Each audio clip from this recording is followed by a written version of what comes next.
White House Press Secretary Jen Psaki joins us now. Good morning to you, Jen Psaki, reporting from England. Good morning, Gayle. How are you? Well, I'm hanging in there. Reporting, yes, here in beautiful Cornwall. Yeah, you guys have a big week coming up, so I'm glad that the landscape looks good. So far, so good.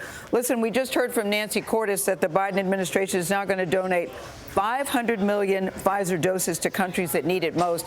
How is that distribution going to work? Well, one, it's a huge announcement, and we're in this position because we've had so much success at home vaccinating Americans. We've vaccinated a greater percentage of people in the United States than any other country in the world. So we're here because of that. This is going to be distributed, Gayle, through COVAX, which is an international organization that will make sure it's distributed equitably and to the countries that need help the most. So about 92 countries will be benefited from these doses the president's announcing today. Hey, Jen, it's Tony Dokoupil here. Good morning to you, or almost afternoon there in the UK. Good morning, Tony. Good morning. I want to look ahead to next week. There's this highly anticipated meeting with President Putin of Russia.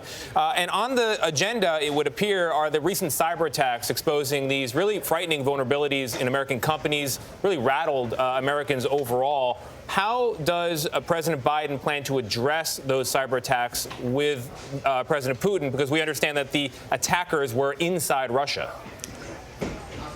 You're absolutely right, Tony, and this will definitely be a topic of conversation, a big topic of conversation in the president's meeting with President Putin that's happening next week. And his message he's going to be sending to President Putin is when you have these bad actors in your country who are doing harm to our infrastructure, whether it's hospitals or pipelines or our meat supply, that you have a responsibility to take action. So that will certainly be a topic of discussion and one that will play a central role in the meeting next week.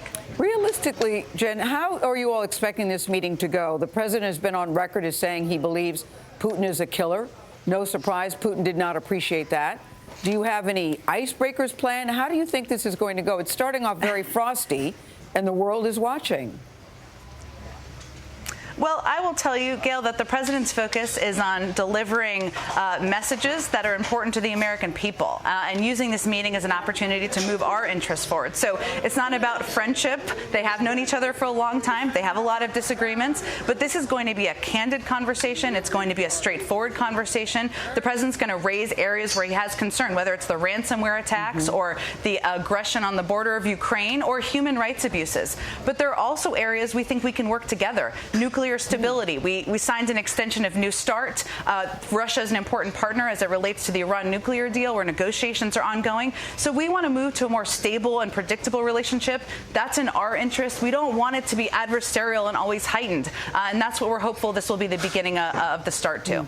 Hey, Jen, while we have you, I do have a question about American politics and in particular the infrastructure bill. A lot of people have been watching its progress or lack thereof, and there's criticism from the progressive wing of the Democratic Party saying, why is President Biden working with Republicans at all on this? It's clearly a futile effort. So why continue to push for a bipartisan bill when you could just go it alone through reconciliation?